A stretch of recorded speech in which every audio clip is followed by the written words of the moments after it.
"We used to have to take the corpses out with a crane," he told me once, "because they were so intertwined. Entire pyramids of bodies, people climbing on top of one another, clawing each other to get away from the gas. They used to tell us it was a quick death, but everyone knew it wasn't. The screaming in the chamber would go on for 15 or 20 minutes. They used to put a little glass window in the door so the doctor could look in and watch." My grandfather, Alexander, had told me about his time in the Sonderkommando, the corpse units of the National Socialist concentration camps. He had been arrested in Poland simply because he'd been a leader in his field and an intellectual with a history of supporting Polish nationalism. This had raised red flags, and during a roundup of the intelligentsia, my grandfather had also been arrested and tortured by the Gestapo. They had made him sign something that he never got to read. Then he had been moved to prison and, eventually, to his new job. The day it happened, my friend Bartok and I were on duty. Our job was to lead the people towards the chambers without alerting them or causing a riot. The Sonderkommandos used lines like, "Don't forget where you put your clothes because you'll need to come back to them," or "Tie your shoes together for convenience to make it easier to find them when you come back." We always emphasized how they would come back after the shower, but I never looked them in the eye when I said it. He stared out the window for a long moment after this, his mug of coffee steaming in front of him. I knew not to interrupt him. He often talked to me about his experiences. It seemed like he wanted to draw poison out of his memories, and letting him talk seemed to help him do it. So the chamber was packed, as always. 800 people smashed into a tiny area, like sardines. To get the last one in, the SS would often beat and bludgeon people. The claustrophobia must have been horrifying. The lack of air, the packed chamber, like a massive coffin. By the time they slammed the door closed, there wasn't an extra inch of space into the entire chamber. In fact, after they opened the door, their bodies would often still be standing, because there was simply no room for them to fall down. Except for the middle of the chamber, of course. There, people lived the longest. They tried to escape from the gas. We would see infants and small children at the bottom of human pyramids, smothered and stampeded. The stronger ones would be at the top, having climbed over the bodies of others to try and get some air at the top of the chamber. The gas did have a tendency to fall, depending on the temperature and the humidity. When they opened the doors, Bartok and I walked in among the others of the Sonderkommando. We used long canes to pull the bodies out. At first, a Sonderkommando would treat the bodies with respect, but after tens of thousands of bodies, you just started throwing them like bags of potatoes. It was our job, after all. He said it with an ironic misery, his eyes getting misty. Bartok and I would then pile the bodies on carts as we brought them to the other teams of Sonderkommandos. One team, which we called the dentists, would rip out the gold teeth so they could melt them down into bars and send them back to Germany. Another would shave all the remaining hair off the corpses. They'd shaved them when they first got there, but any remainder would make the crematorium reek of burning hair. Bartok and I were moving our carts of corpses up the lift elevator when a commotion suddenly broke out in a nearby medical barracks. They called it a medical barracks, but in reality it was mostly a place where doctors experimented on people, where the sick were often given lethal doses of this chemical or that. This also wasn't a quick death, as the person would begin to get agonizing cramps and a burning sensation before devolving into unconsciousness. I had no idea what was going on. At first I thought the SS were trying to prevent a prisoner escape. Or maybe someone had already escaped and they were in an uproar. It looked like someone had kicked a hornet's nest. I saw government vehicles speeding in with fully armed troops. The guards surrounded the gates of the camp, a thick ring of black-suited soldiers. I saw a doctor running out of the barracks, blood covering his white lab coat. His eyes looked wild, and he screamed something in German to the soldiers. He kept screaming it over and over again. "Die, Wolfen! Die, Wolfen!" he said. Most of the Sonderkommandos, including myself, knew at least a little German. It was, after all, the administrative language of the National Socialist State, and the Germans never deigned to speak to us in our language, unless they were torturing us or trying to get information. By this time, Bartok and I had paused, a cart full of emaciated, naked corpses lying in front of us. The doctor ran past us, not noticing, his eyes wild. He continued to scream gibberish in German, speaking so fast I could barely understand anything except for two words: the girl and the wolf. "What the hell do you think that's about?" Bartok asked me, his blue eyes wide and uncertain.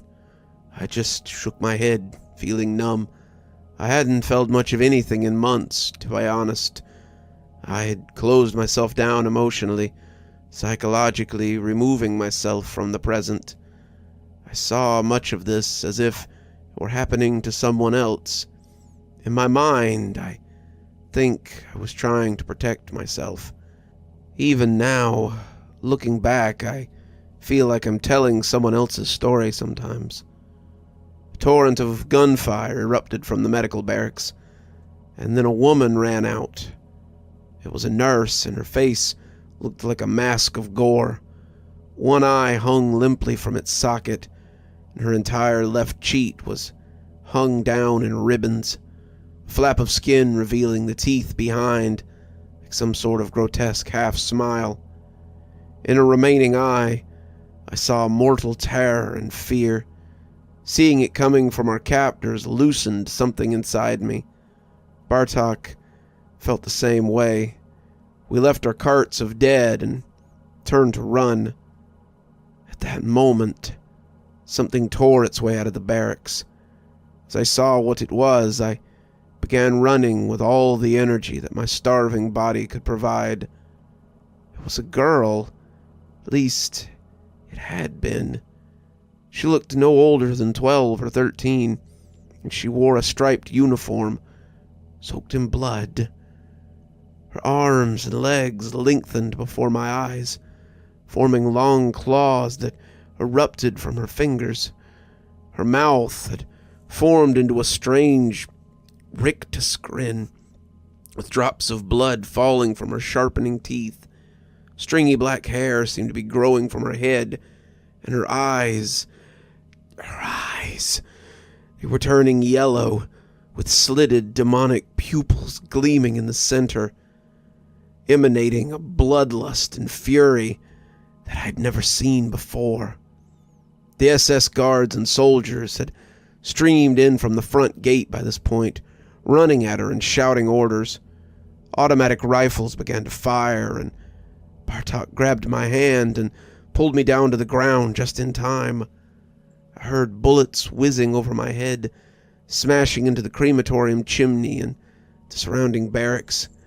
I knew they weren't shooting at me, but so many soldiers had opened fire that the entire area had turned into a shooting gallery. I looked back and saw bullets ripping into the girl's body.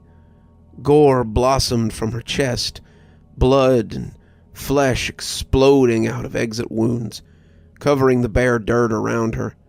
With a roar, she jumped on top of the barracks, leaping 20 feet into the air. To my amazement, I watched the wounds healing before my eyes. I wondered what kind of strange medical experiment this was that could produce such an effect. Bartok shook me, saying we had to run, we had to get out, but I just stood there, shell-shocked. He slapped me, pulling me up and towards the gas chamber. "We can barricade ourselves inside the chamber," he said. I gasped. "I'm not going to lock myself in there," I shouted, waves of anxiety rising in my chest. I had images of the door slamming closed and Zyklon B being poured through the vents. I shuddered, but we kept running towards it, not knowing where else to go. As we got inside the crematoria, the windows smashed inward, and I saw the girl had followed us. She'd completely transformed by this point. Her skin looked yellow and papery against the long, wolfish frame. Tatters of the blood-stained uniform still clung to her body. I saw no marks from where the bullets had struck her. She ran towards us, lashing out with clawed hands. Bartok pushed me just in time, and I fell, the claw missing my face by a fraction of an inch. I began to crawl away, looking back at Bartok as he began to cry out in terror. I looked and saw him backing away from her, his hands raised, pleading. "I don't want to die. I don't want to die," he kept saying. In a blur, she leapt forward, ripping at his throat, the bloody rictus grin still plastered across her face. A torrent of blood rushed out from the gaping wound, soaking the front of his body. She opened her mouth wide and drank the spouting arterial stream, sucking at it as she held up his body with her clawed hands. When she was done, she threw it aside and looked down at me. I'd begun to rise, to jump up and run when she tackled me from behind. I felt a searing pain in my back as her claws connected, leaving deep gouges. I felt something sticky and warm flowing down my back, soaking into the rips in my uniform. At that point, a dozen SS men ran in through the front door and began shooting. I was on the floor after she had clawed me, which turned out to be lucky, as the bullets went right over me. Hissing and spitting blood, I turned my head at the last moment to see the girl galloping away from me on all fours, her freakish long arms giving her a lopsided stride. She jumped back through the shattered window she'd come in. The SS men all ran out after her, and I found myself alone with Bartok's body. I got up and found the rest of the prisoners confined to their barracks with armed guards watching each of the groups. The guards had left the front of the camp in a hurry, and I saw that the gates stood wide open. With blood pouring down my back, I began to creep through the shadows of the camp, checking the watchtowers and the front gates for people. They had all joined in the pursuit, or were with the confined prisoners in their barracks, and they had apparently forgotten about a lone Sonderkommando like myself. I finally made my way outside. I didn't see a single other prisoner or guard in the front, but when I looked back, before I left for the final time, I saw the girl leaping over the razor wire fence as countless soldiers pursued her. "Good for you," I said to myself. "Good for you."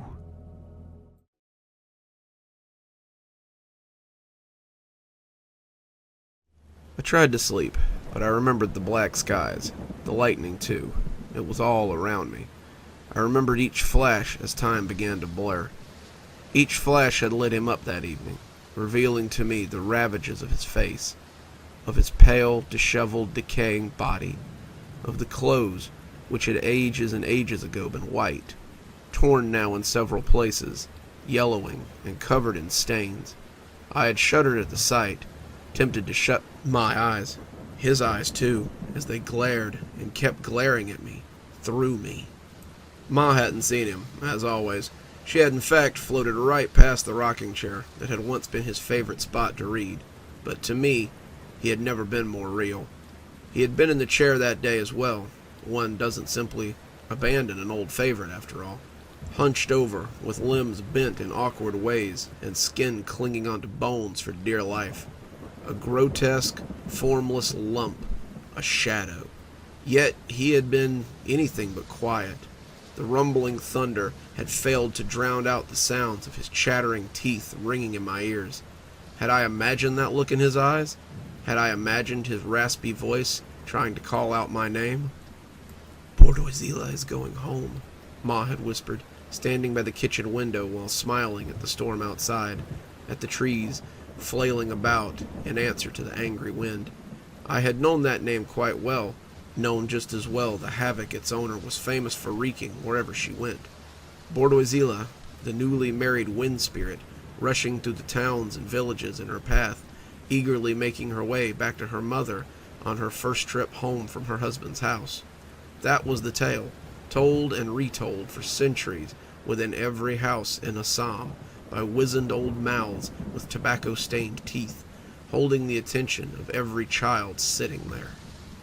I had inched closer and closer to Ma, the fear of the ghost getting the better of me, as it often did. Seldom had I seen such peace on her face as I saw at that moment. For the longest time, Ma had continued to look out into our backyard in silence. The wind had cried and howled, so loud I had tugged hard at her stole, insisting upon her presence, squealing to her how he had long been glaring at me. Much like on the occasions gone by, Ma had rolled her eyes. "Not this again," her gaze had seemed to tell me. "Can no one in this house let me have a moment to myself?"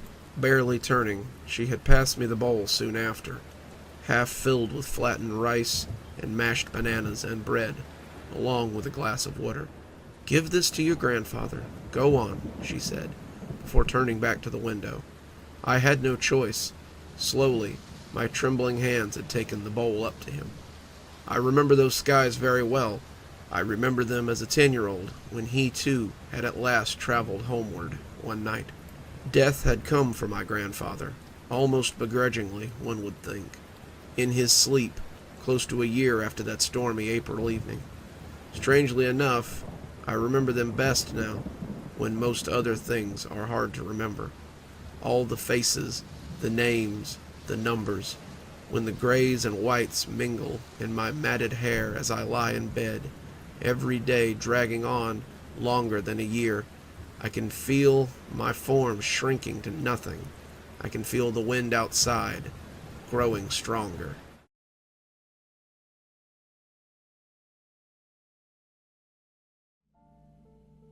I know it sounds silly, but has anyone ever heard this old poem about the Clickity Clackity? I don't know if it's just something from my small town that they kept alive or what, but I've been trying to do some research about it for the last few weeks. I haven't come up with much, and I'm looking for help. Honestly, at this point, I'm really begging for someone who has some information on this thing to step forward. But this is the poem I'm talking about. In these woods there lives a puppet. It sits and watches all who pass, with eyes of coal and teeth of rust, with skin crackling and full of crust. With wiry limbs, brittle as spent glass, it moves with subtle creaks and cracks. So if you're ever in the woods and see a puppet sitting near, do not look at it, no matter your fear. Just pretend you're okay. That's truly all I can say. In these woods, there lives a puppet. For some context, I live in the southern edge of Wisconsin. My family has always been pretty savvy when it comes to camping, and it was a big thing for my brother Paul and I growing up. We always had fun during family camping trips. But flash forward 20 years, and my parents have since passed on. There was a bad car accident, and the loss hit us unexpectedly. So, as a little remembrance trip, my brother and I had planned a final journey up into the woods that our family had frequented. It's up near the town of Clements, Wisconsin. It's where my family had always camped, but this time we were going in deeper into the woods, just to have a little extra privacy from the normal campground tenants. Plus, we were planning on getting a little drunk, so we didn't want any officers kicking us out. So, we made our plans. We were going to meet at 3 p.m. on Friday afternoon in the parking lot of the Clements Park campground, after which we'd head up north for a couple of hours. We'd found a decent spot in a clearing through Google Map, and we wanted to check it out. After all was said and done, the plan was to head back to our cars on Sunday afternoon. It was just a dumb, drunk, grieving kind of weekend getaway. We both wanted to talk things through, but neither of us could really be described as the going through armchair therapy sort of people. This is just how we handled things. But once Friday came around, things immediately went south. I'd parked my car in the run-down dirt lot of the Clements Park around 2:30. There were a few scattered cars of other campers littered around the dirt field, but nothing really of note. In a way, I'd felt relieved that I wouldn't have to exchange pleasantries with any old family friends. But although I didn't see any familiar people, I did see familiar faces. The trees that had stood tall since I was a kid still remained in their proper places. They held on rebelliously firm to their plots and were left untouched by time. If anything, they had appeared larger to me that day. They had loomed over me with an intensity that I hadn't felt in years. Either they had grown larger, or I had felt much smaller. With a deep breath, I took in the strong, nostalgic smell of the cypress and pine trees that filled the woods. It had always amazed me that the memory could be triggered so heavily with scent. The smell of fresh trees and dirt had taken me back to simpler times of life, when you entrusted your whole being to the care of others, when you were so little that your parents had seemed unstoppable by the forces of nature. You felt carefree because your parents could protect you. You never had to worry about yourself. Now that I was an adult, I knew that whole premise was faulty from the start. When death arrives, it arrives. It doesn't matter how much experience or wisdom you have.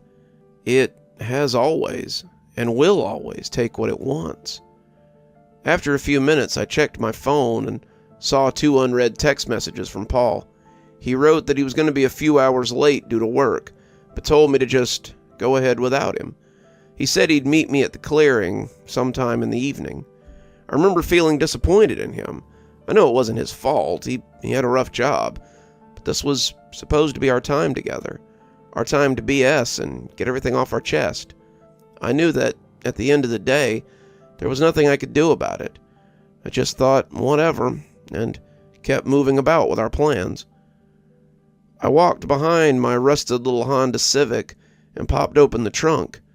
What was inside my beaten-up sedan was worth more to me than my entire life's work. Right in front of me lay the same beaten-up rucksack that my dad had always taken with us.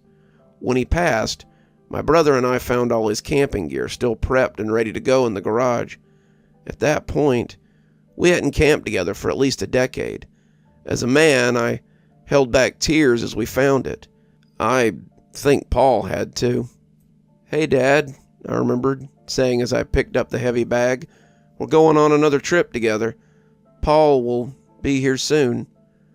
I looked towards the dirt path leading deeper into the woods and knew it was going to be one hell of a trek forward. It was pretty well known in our town that the trees in Clements Woods weren't exactly easy to travel through. There were thick patches of dry rotted tree limbs that had entangled and knotted around each other. One bad foot placement, and you'd end up snapping more than just tree limbs. With that in the back of my mind, I started my journey. The first thing you have to pass through is the standard campsites. They were full of beat-up trailers and half-assed tents. We called most of the trailers out there the regulars. They pretty much lived out there during the summer. They were good people, just a little odd. Once you got past most of them, you finally hit the start of Clements Trail. It's less of a sanctioned path and more of a dusty foot trail. Years of fishermen coming and going had created a thin line of dirt that my family had enjoyed walking through for well over a decade. My brother and I walked down that exact path time and time again with our parents. It was basically a mile loop around a lake that happened to find itself surrounded by jack pines and red cedars that had made up the bulk of Clements' ecosystem. Past that was relatively untouched land. Now, Was it legal for us to camp out past the sanctioned areas? Probably not. But what conservation officer would head several hours into the woods on a hunch there might be some buffoons grieving out there? So I pressed forward, continuing northward as I went into the depths of the tree line. Before I knew it, the Clements campground were out of sight and out of mind. During my hike, I used the sun as my marker and kept a good pace. I was actually a little ahead of schedule without having to keep pace with Paul. Incredibly, it was just over an hour of me walking due north that I started noticing something. There was this odd creaking noise coming from the distance just beyond me. It didn't sound like much of anything at first, just kind of like a tree cracking in the breeze. But when it kept happening, always the same distance away and always directly behind me, I started to get an odd feeling creeping up against the back of my mind. Yet every time I turned around to look at whatever was making that noise, I'd see the gentle swaying of green leaves overhead and the sand-colored trunks of the cedar trees, and nothing else. So every time I got that odd feeling running up my spine, I'd turn around and see nothing, then just keep marching on. This happened over and over again. It wasn't until I got to the clearing that something else popped into my head. I hadn't heard a single bird call that entire walk. Aside from the creaking of tree branches and the whistling of the wind, it had been dead quiet. But once again, I pushed it out of my mind. I shifted my focus to setting up the campsite for Paul and I. The clearing we had chosen was perfect. It actually looked better in person than it did on the overhead view from online. It was an almost perfect circle of grass, surrounded by a dense woodline. You could see the sun overhead, casting its dim glow from just over the top of the green canopy. I relaxed my mind a bit, now that I had gotten safely to our makeshift campsite. I went through the mental checklist of everything I had to prepare for the night. I started with the fire. I collected a few big stones that littered the forest floor and formed a little rock pit in the dead center of the clearing. Shortly after that, I made a big pile of dry firewood that I had found scattered around the ground. I did my best to fill the fire pit with the best wood I could find, and tried to spark the tinder with my dad's fire starter. The fire starter went off without a hitch, and it was just in time for the evening sun to start cresting over the horizon. Even though I felt a little rushed setting up the campsite on my own, there was something relaxing about focusing on a single task. I wished Paul was with me, but part of me needed some silence to sort out my own thoughts. The fire provided enough light for me to set up the three-man tent without issue. Before long, I was sitting by the fire, getting ready to open up the cooler and have a drink. That's when I finally got the text from my brother. "Hey, just FYI, I just got here. I'll be there in about 2 hours." I know a lot of you probably think hiking in the woods in the dark is stupid. You're right, we aren't the brightest tools in the shed, but we had an oversized ego for our capabilities. We'd been hiking and camping on our own for so long that it felt like second nature to us. I just texted him back with my thumbs up and fished out a drink. I sat my back against a broken cedar trunk near the fire and looked at my handiwork. "Here's to you, Mom and Dad," I muttered, before having a sip of my drink. Before I knew it, the cans had gathered next to me, and my eyes had gotten heavy. My eyes were half closed when I heard the same clinking noise I'd heard earlier. It was just outside the clearing, in the darkening woodline. My eyes drifted towards the edge of the trees and focused in on something directly across from me.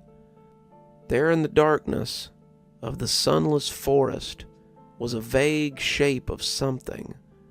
It was barely noticeable in the shadows. It stood about 4 feet tall, and it was facing me. I slowly leaned myself forward off the tree trunk, my eyes fixated on the small, dark form.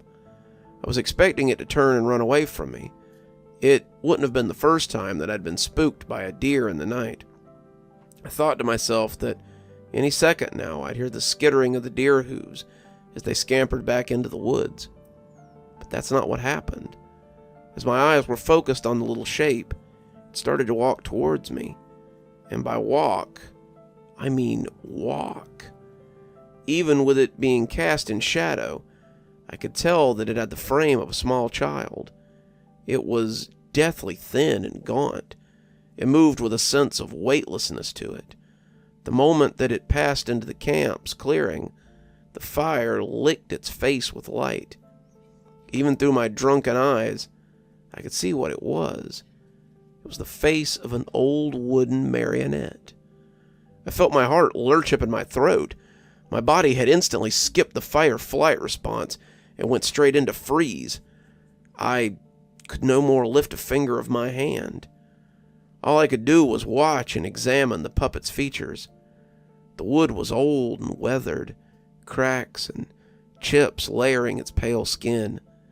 The eyes themselves were dark and empty, and the mouth was just a gaping hole full of rusted metal false teeth. It had what appeared to be human hair matted over its wooden scalp. It was just staring at me. Time passed, and it just kept staring. I worked up enough courage to slowly slide my hands towards my flashlight.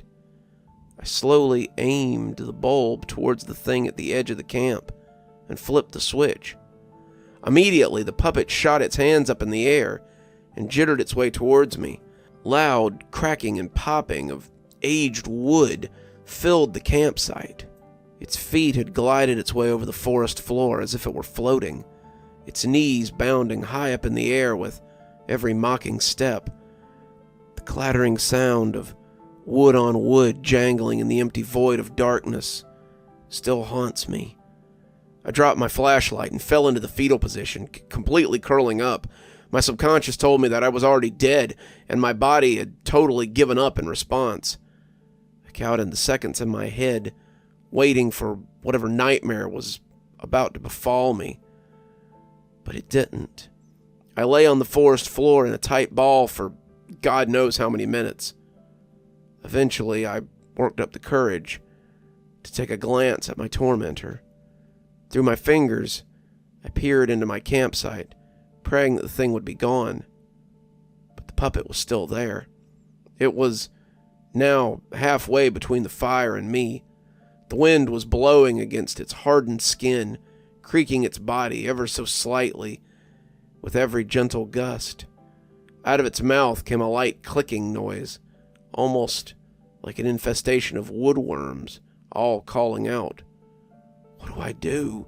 I remember repeating in my head, what do I do? Then I remembered the poem from when I was a kid. I remembered what it said. Just pretend you're okay. So I slowly sat up and kept the puppet in my peripheral vision. It turned to face me, but I did my best not to pay attention. You're at camp. Act like you're at camp, I silently recited to myself. I noticed that the fires of the fire pit had begun to dim. I needed to stock the pit again before the light went out completely. I looked over to the large stock of dry wood I'd collected earlier. I thanked God that I'd been smart enough to make a pile before sitting down for the night. The timber couldn't have been more than 10 feet away from me, but when I went to take a step towards the dry wood, my legs nearly gave out from under me. I was shaking bad. I heard the puppet begin to creak its way back up behind me. Maybe it noticed my fear. Maybe it knew I wasn't acting right. My intuition was flaring up in my mind like red-hot coals, that this thing wasn't just something I could run from. I had to play the game. Get the firewood. Don't acknowledge it. Just get the firewood. I straightened myself up and walked as casually as I could over to the bundle of fallen tree branches and limbs. I picked up a large handful and turned around. The marionette was standing just behind me, its coal-black eyes looking at my face.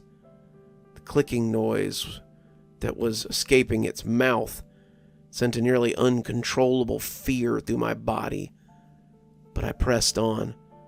I walked in a straight line towards the fire pit, narrowly missing the wooden body of the doll. I took a knee to be near the warm flames and dropped the wood down next to me. Handful by handful, I placed the branches in the pit. The creaking of the doll had made its way over to my side as I stoked the flames. I glanced down at my thigh as the doll placed its thin, rotten hand against me. At that moment, I wanted to jump up and run away as far and as fast as I could, but instead I ignored that feeling. I ignored it as the tears welled up in my eyes. I took a stand near the fire and gathered my strength. I closed my eyes and took one last breath of night air before walking over to the tent. As soon as I walked into it, I zipped the door closed behind me. I saw the silhouette of the puppet standing right on the other side of the plastic sheeting, illuminated by the fire behind it. I finally cried. In hushed tones, I cried as long as I could remember. I went to look at my cell phone, let my brother know not to come down there, to tell him to go back to his car and get the conservation officer out here as soon as he could. But when I reached for my pocket, it hit me. I'd left my phone outside near the broken tree stump. I glanced back out at the shadow just outside my tent. It was facing me. It felt like it could see me through the thin layer of fabric that lay between us. I tried to gather up my courage to walk outside my tent and grab the phone, but I couldn't. I just sat there in my tent until I heard footsteps walking up to the campsite.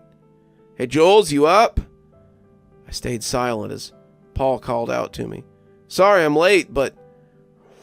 "What the hell is that?" he gasped. I heard the panic in Paul's voice. I watched the shadow as the puppet turned to face him. Its arms and legs jerked violently in the air. Paul turned as fast as he could and ran out of the clearing. The puppet followed him with impossible speed. It glided, its dangling, flailing limbs in the air as it began its chase. Not even a minute later, I heard a horrified yelp, then complete silence. I stayed in the tent all night, numb, broken, defeated. I just continually asked myself why I didn't say anything, why I didn't do anything. By the time morning came, I had left camp, picking up my phone and trying to dial Paul over and over again. There was never an answer. I left everything I brought in that exact spot. I never went back for it. I left those woods in a half daze that I've never recovered from. Before I knew it, I was back in the campground. I contacted the officers in charge of the area, and they conducted a search. They refused to listen to anything I had to say about what I'd seen. But the thing is, they didn't just dismiss it like I was crazy. It was like they'd already known what had happened and had refused to acknowledge it. We never found my brother. I could never take another walk in those woods either. I left the searching up to the police and the local volunteers. But what I can do is ask a question. Does anyone know anything about the old Clickity Clackity story?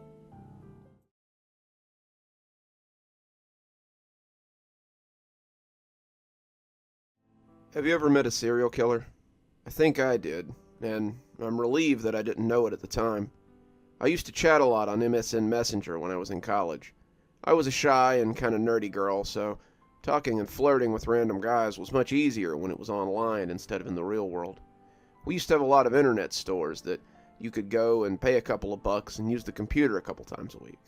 I mean, it was the early 2000s, and technology wasn't available to everyone just yet. Sometimes it was just writing, and sometimes we'd use the cameras. There was this one guy that I remember really well. He was a lawyer, or so he said. He always refused to use the camera, even after we'd known each other for about a year. He was witty and funny, and I really liked him. He was a little bit older than me, and he was pretty good at sex talk, which was somehow appealing to a girl in her late teens. He was always asking personal questions. Where do you live? Do you live alone?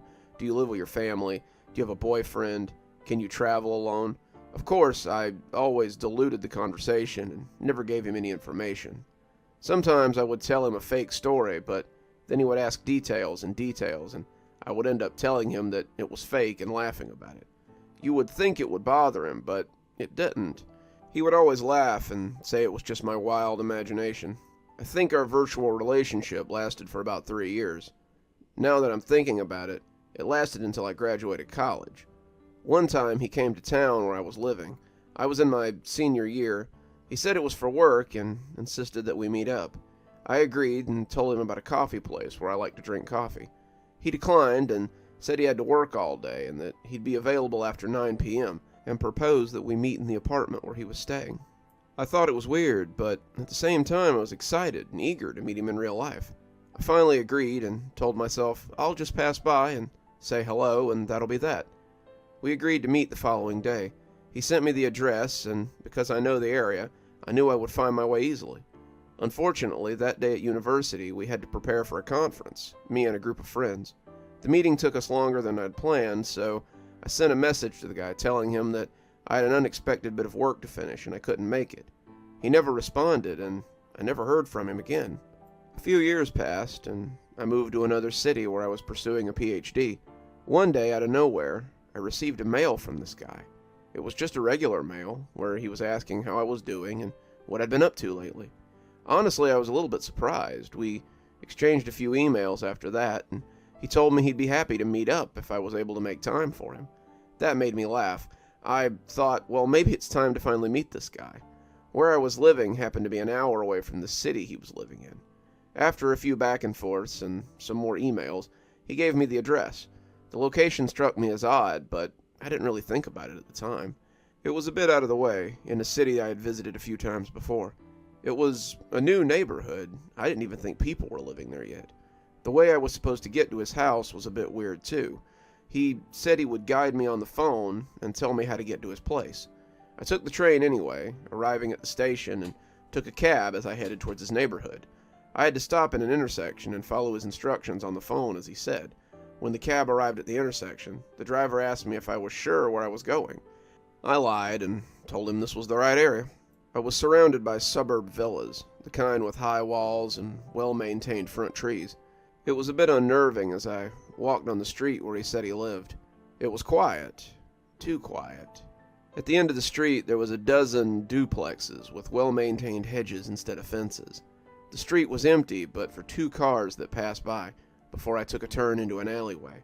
I called him and he took me from there. I followed his instructions until I stopped in front of a duplex with a garage and a well-maintained front lawn. There was no car outside, and all the windows seemed to be closed but on the upper floors. The space in front of the garage was unexpectedly clean, and for a moment I thought maybe I had missed the right house. That's when I heard him say on the phone, "I can see you. Come on ahead inside." Then I looked up and saw the curtain dropping. I felt a real sense of unease, but I ignored it. "Come on, don't be silly. I know this guy for almost 6 years. I'll finally get to meet him in person," I said to myself. I stepped towards the front door, pushed it when I came inside. It was the entrance to the duplex, leading up to a small lobby with stairs. The lobby was completely quiet, as if no one else lived here. I was about to close the door when, for some reason, I decided not to close it and just push it quietly. I went upstairs and saw number 11 on the door on the right. Before I could tap on the woody door, he opened it wildly. The inside of the apartment was kind of dark because of the lack of natural light. He stood there, wearing a black shirt and gray pants and bare feet, which was odd. He was partially bald and neatly shaved. He smiled and stuck his hand out for me to shake. "Well, hello there. You finally decided to do it, huh?" Something in his features was unsettling, as if he was up to something. It was as if I could see in his cold gray eyes something I couldn't explain that made me feel in danger. I reached out my hand to greet him. The moment his hand touched mine, a chill ran down my spine. "Yeah, finally," I responded out of politeness. My uneasiness must have shown on my face. He shook my hand, but he didn't let go of it, and his grip tightened. "I don't like it. I don't like this at all." "You can let go of my hand now," I said, with false amusement. He grinned, but he didn't let go. At that instant, I went into fight-or-flight mode. My heart started racing, and all my senses went crazy. He grabbed my hand and tried to pull me inside. I threw politeness out the window and yelled, "Let go of me! I said let go!" I was standing on the threshold. I gripped the wall with my left hand and tried to pull away from him. When I looked up, I saw the creepy expression of a predator and a smile that said, "I finally got you." I was not only trapped, but I also knew that no one would hear me outside the duplex. Even if someone could hear me, they'd have no idea where the screams were coming from. He wasn't a big guy. He was around my height and maybe a little overweight. Otherwise, he was able to easily overwhelm me. So I took my chance and let go of the wall and stepped inside. It caught him off guard, and I grabbed the doorknob with my left hand and began to slam the door repeatedly on his arm as he tried to walk me inside. He finally let go of my hand, and I heard a grunt as he fell over inside. I thanked God for my decision to leave the front door open. I ran through the quiet alleyway without looking back until I reached the intersection.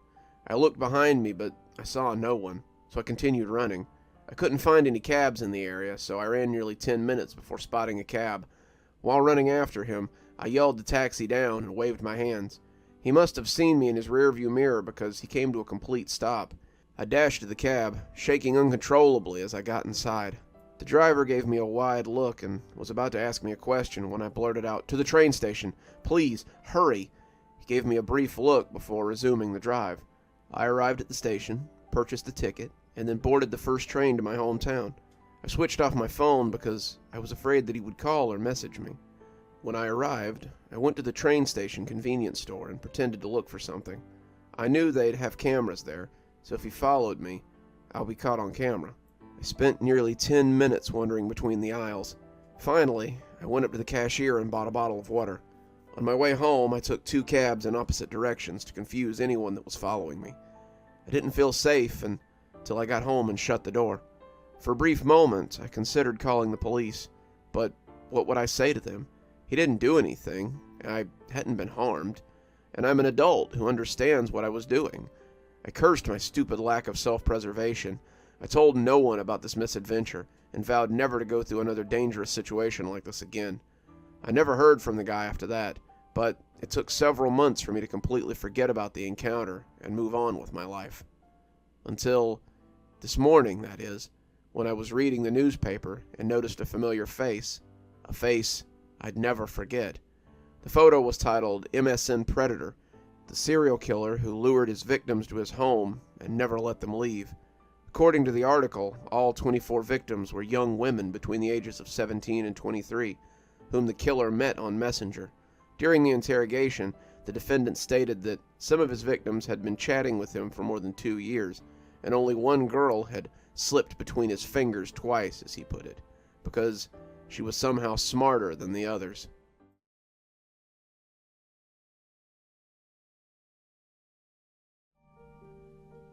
My Uncle Phil was a detective in Los Angeles. He died last week, age 75. He'd been blinded in the line of duty in 1993 and got a sweet payout. Only time I ever saw Uncle Phil get upset was when we asked the details of how he lost his sight. He refused to tell us, and even talk about it.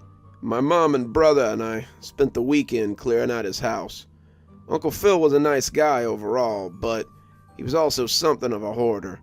It took us 15 hours to get the place even close to clean. In the basement, we found his filing cabinet behind a stack of boxes labeled Men's Adventure Books. The filing cabinet was locked. After my mom and brother had gone for the night, I got my buddy Reuben to come over and try to get the filing cabinet open. Reuben fashions himself as a lockpicker. Took him 16 tries. I was counting, but he finally got it unlocked. In the bottom drawer at the back was a large envelope dated 2008, marked Destroy. Guess he must have forgotten to follow through on it. Inside was a typed transcript of the very last interrogation my Uncle Phil ever did as a detective. There was also an LP, a slab of black vinyl with no sticker, no markings on it at all. I don't have a record player, but Reuben, he said he moonlights as a DJ, and he had one at his pad. So I let him take the record and rip it, send me an MP. He left, and I brought the transcripts upstairs. I read it, and it scared the crap out of me. I was in a panic afterward. I called Reuben, but he didn't answer. I tried his roommates, but they said he hadn't come home. That was 2 days ago. No one's seen Reuben, and his phone's no longer in service. This afternoon I got an anonymous email with an untitled MP3 file. I haven't opened it. I will never open it. I'm posting this transcript of my Uncle Phil's last interrogation here. I'm doing it as a warning. I know record collectors will call me paranoid, but I'm telling you, avoid unlabeled LPs you find at the thrift store or old record crates. If you sent or somehow come across an untitled MP3, be very careful. If it says anything about the Drawn King, delete it immediately. California Bureau of Criminal Apprehension, Investigating Supplement, 1993-78409, Transcript 8/6/1993. PH. The coffee is just on your left. WS. Here? PH. I can help you get it if you... WS. No, I'm fine, thank you. PH. Alright, okay. It's presently 1640 at August 6, 1993. Detective Phil Hernandez, currently at the Van Nuys Station at Van Nuys, California, to interview Captain Wyatt Shepard. This is for LAPD case number 1993-784. Wyatt, I want to go ahead and get down some basic information for our report. Your first name is spelled W-Y-A-T-T. Is that correct? WS. Yeah. And Shepard is spelled S-H-E-P-P-A-R-D. Right. And your occupation is firefighter. Yes, Captain. Listen, I can explain what happened. We're getting to that. First, I just need a little more background information. You told my officer at intake that this began 2 days ago after an incident. You have to understand, I tried to stop it. Wyatt, I need you to start at the beginning. I need you to take me back to the night of the fire at Burbank. You just told my officer that all this, everything that went down with Mr. Carson, it started with the fire. I want to hear why you think that. Okay, it was the apartment. That was the fire at the Oakcrest apartment on Myers, right? Right. Our engine was the first one on the scene. A 2-alarm on the second floor. Everyone had been evacuated by the time we got there. All but one person on the 3rd floor. The east corner. The manager said his name was Nash. Something Nash. The man was a recluse. Hadn't been out of his room in something like 20 years. Had his food, his clothes, all his stuff delivered to his door. Never stepped a foot outside. So the manager told me. You, went to Mr. Nash's door? Brought him out? Wasn't that easy. Fire was spreading quick. Me and Tomlinson, Nadia Tomlinson, part of your truck company? Yes. She and I took the east stairs. It was smoky, but we still had visibility at that time. Mr. Nash didn't respond to our knocks, our shouts, so we used a battering ram, took down the door, and then stepped inside. That's when we noticed that it was weird. You mentioned weird how? The whole interior. These were regular apartments, built in the 50s or so. 1 or 2 bedrooms, most of them. Typical layout. Not this guy's place. His apartment was totally modified. All the walls were rounded out. Rounded? What do you mean? He'd smoothed them all down to remove the corners. There were no corners in the place. No windows either. It was like being inside a big egg. He had painted them white, too. Wasn't done professionally, if you know what I mean. It was clear that the work was of one person over years and years, just filling in the corners, smoothing them out. And the furniture was like that as well. Yes, all the chairs were beanbags. The tables were sliced tree trunks. It was crazy, but we weren't in there to examine the decor. We were in there to get Mr. Nash out. But he wasn't going to come easy. He was guarding this wall full of records. Like the records you smashed at the station. The records I smashed and scattered across the field behind the station. Yeah, we found the pieces. But you didn't put them back together, right? You couldn't do that. No, we haven't put the pieces together. You need to burn them, to melt them. Wyatt, we've gotten off track. Tell me about the apartment.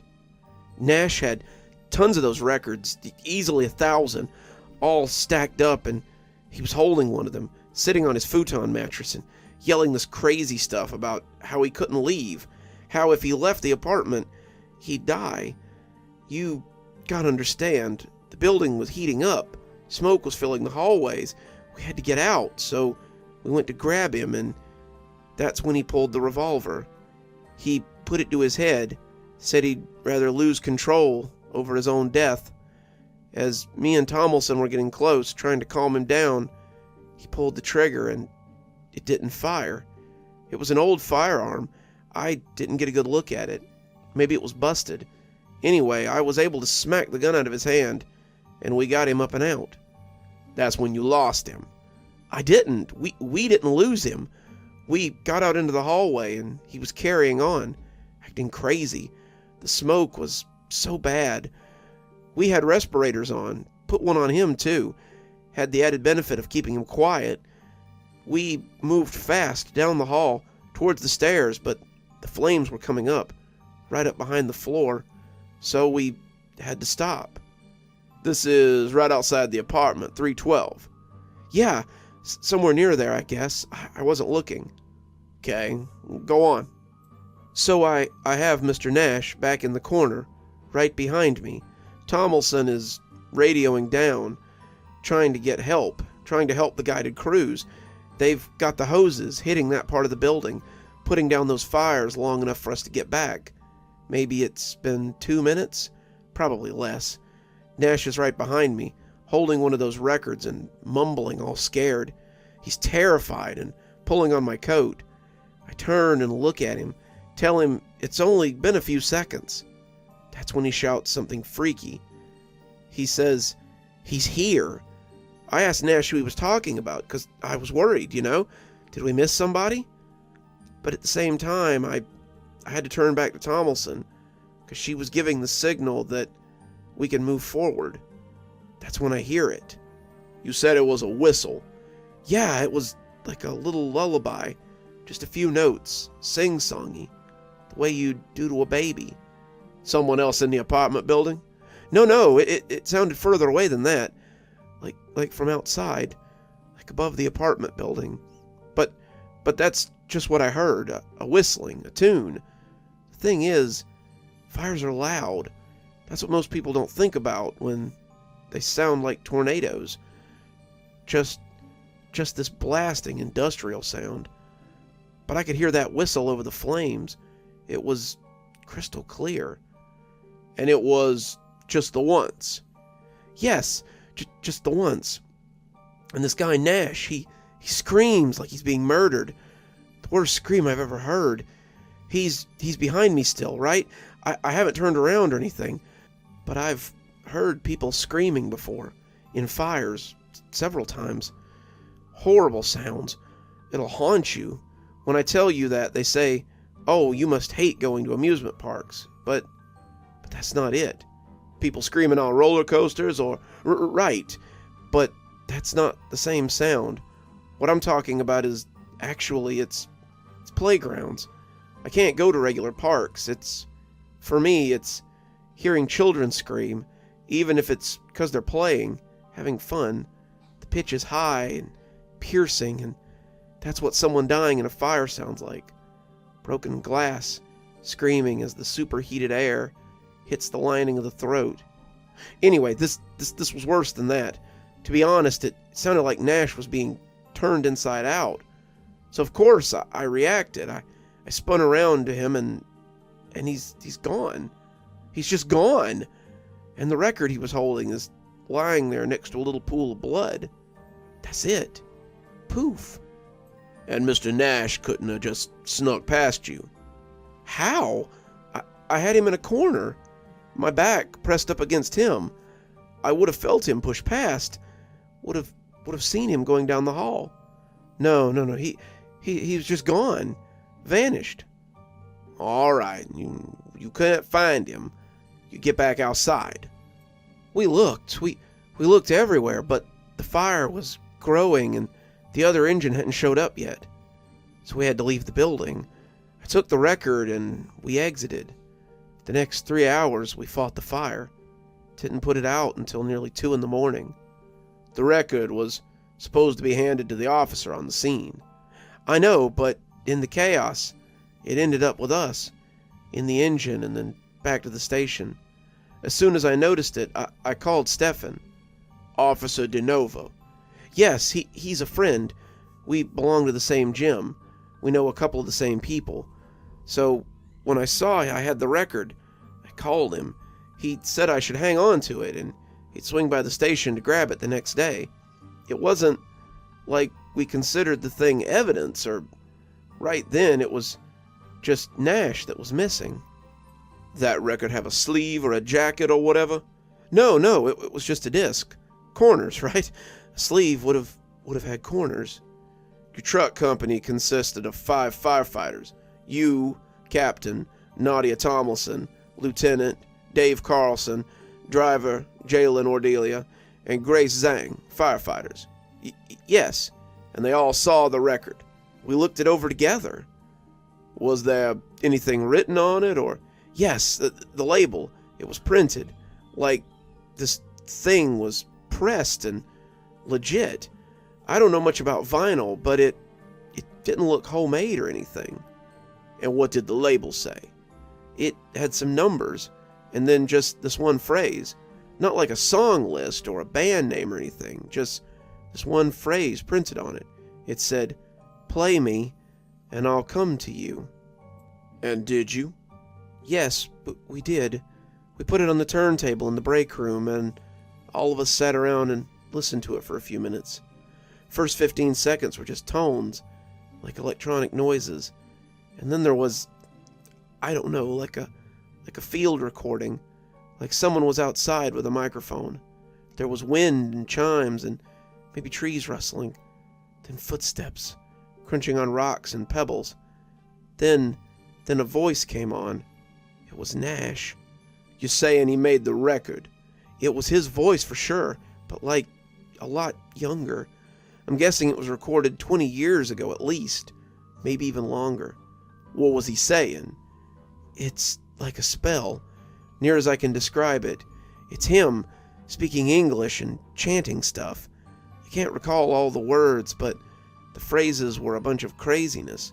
The weirdest one was like, "Cyst with twins inside, the edge of light, and praise the blood-ridden splinters in the hands of the sepulchral seers." All of it garbage, right? I thought so at the time. I really thought so, but at the end of the record, it was just 10 minutes long of chanting. Nash says, "I conjure you, you are sown, you are here, you are grown, the drawn king, come to me." The Drawn King. Right, that was the name, what he called it. The talking stopped there. Then we're all sitting in the rec room, right? We've all just come from this fire and we're cooling down and getting some much needed downtime, but that record, all of us, we were on edge. I looked around the room and even Jalen, the coolest guy, he was looking anxious as all hell. Grace wanted to just shut it off right then and there, but we didn't. That's the thing I most regret. We didn't. So what happened? The record kept going, those sounds of wind and chimes and rustling of trees, and then the whistling. It drifted in, soft at first, and then louder and closer. It was the same whistling that I heard at the Oakcrest apartment. Same exact one. I got chills. My whole body just felt electric in the worst way. Like that inbuilt threat system we have. The primal one. It was going crazy, warning me. Warning you about what? That bad stuff was going on. The whistling drifted away again. And then Nash came into the microphone and I'm just recalling it from memory, okay? He said, "I've done the conjuring. You heard it with me. Now you are tuned. Tuned today, tuned 10 years from now. That was the word. Tuned. Then he said, and if you want the Drawn King to come to you, look in the nearest corner and let him in. He's always watching you from the corners, always waiting to come through. Stare back at him, stare into the corner, then count to 6 very slowly, saying his name each time. Do not blink, do not turn away. You will hear the whistle, and that means he's approaching. From then on, when you see him, he will come to you, and he will set you free. That's what Nash said. That's when the recording ended. Him being the Drawn King. Does that mean anything to you? No, never heard of it. Of him. And this whole thing about corners, you're talking regular corners, like the walls here. Yes, any corner, any 3 edges meeting. I suppose it could be as small as the corner of a cereal box, or as big as the corner of a building. I never really thought of corners as being particularly scary. That's because corners aren't a thing you usually think about, right? Like on a daily basis or anything. But if you do think about them, if you really focus on the idea, you'll feel this tremor in your gut, and you'll realize that corners, they're something you've always been uneasy looking at. That's why Nash's place was the way it was. See, that's what I realized. His apartment, Nash got rid of the corners in his place, because he conjured the Drawn King, and he wasn't safe. Like the record said, you can call him, you can see him, and he comes to you. Maybe Nash thought it was a good idea at first, you know. People who are into magic, they always use it to try and summon spirits and things, whatever, to become rich or find love or get power. But this thing, the Drawn King, I'm guessing Nash wasn't prepared. You told Officer Rollins that you think Mr. Nash was taken by this, Drawn King. Yes, and you also said that he, or it, took Dave Carson. Yes, Dave disappeared, same way as Nash. Well, most of him disappeared. Officers recovered Dave's lungs and larynx at your fire station. You have to understand. I'm trying to, Wyatt. To be frank, it sounds crazy. I know that, but you don't see what I've seen. Explain it to me then. What exactly happened to Mr. Carson? After we listened to the record, everyone got upset, creeped out. Tomlinson, Jalen, Grace, they went upstairs to bed to tune out. Me and Dave, we went to the kitchen. Late night snack.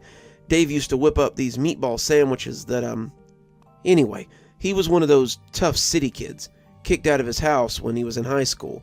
Minor miracle that he made it to 21. Even bigger miracle that he got into the academy. Dave and I had our run-ins, a few tussles, but he was a good firefighter. Laser focused when he was on the job, and a total clown when he wasn't. That clown side, the Joker, that's why he decided to try it out. To prove that it was all crap. That the apartment, the record, the Drawn King, they were all just products of Nash's sick mind. Okay, so what happened? Well, Dave and I, we tried it. Tried what? Well, like I said, we were in the kitchen, at the table. Dave turned his chair around and pointed to the corner. It was across the room. I think we kept some gear there at one time, but it was empty. Only dust and shadows. So he stares at it, stares at the corner, starts to count. With each number, he says the name, the Drawn King. We're laughing at first, but we can't both help but feel the pressure. I don't know how to explain it, like when a storm is approaching, and you can feel the heaviness come down, fill the air with electricity. Soon we were both counting, slow and saying his name, and our eyes are locked on the corner. We couldn't look away. So we get to 6, and that's when we hear it. The whistle. Like at the apartment fire. Yeah, just the same. Just as haunting as on the record. A lullaby. Just a few notes. And this was coming from outside. It was distant, like on the edge of hearing, but it wasn't outside. It sounded exactly like it was coming from behind the corner, like right inside of it. And you went and looked? I jumped up with my flashlight and walked over, keeping the beam on the corner. There was nothing there, just dust. Me and Dave were both shaken, though. Had that rubber-legged feeling you get when you step off a roller coaster. Adrenaline pumping through us. We went upstairs and we came up with all sorts of ways to dismiss what had happened. And the rest of your company, they were asleep. None of them heard that whistle? No. All right, go on. I was in the bathroom washing my face when I heard it again. The whistle. Only it was real close this time. Too close, like right there in the room with me. So I look up into the mirror and I see the corner of the bathroom behind me, and I see him. I swear to God, I see him coming out of the corner, staring right at me. Who was staring at you, Wyatt? The Drawn King.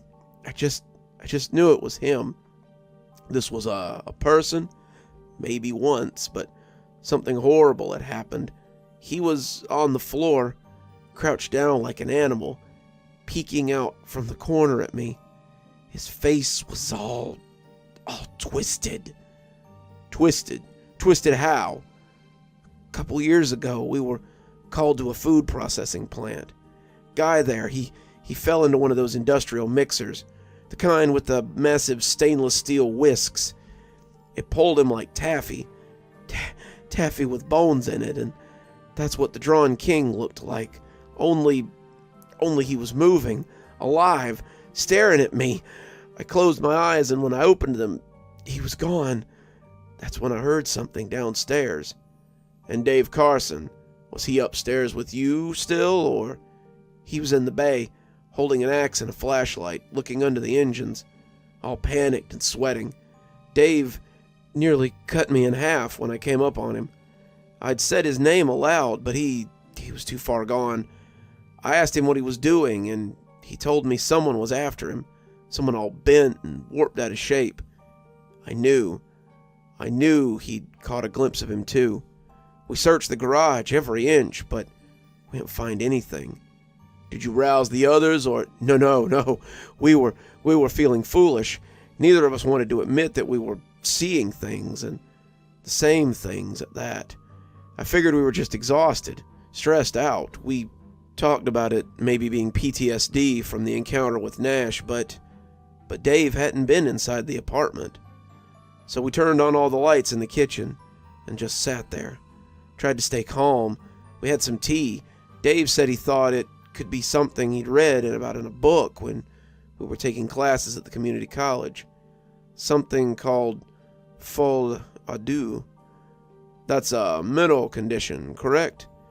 Yes, it's where two people share the same psychotic delusion, like seeing something following you, something coming out from the corner. I mean, I'd never heard of it before, but it made sense. We both had listened to the record, stared at the corner, counted and said the name. We heard the whistle. Maybe we both had a mental break at the same time, you know? Stranger things have happened, right? Anyway, that kind of calmed me down. Calmed us both down. All right.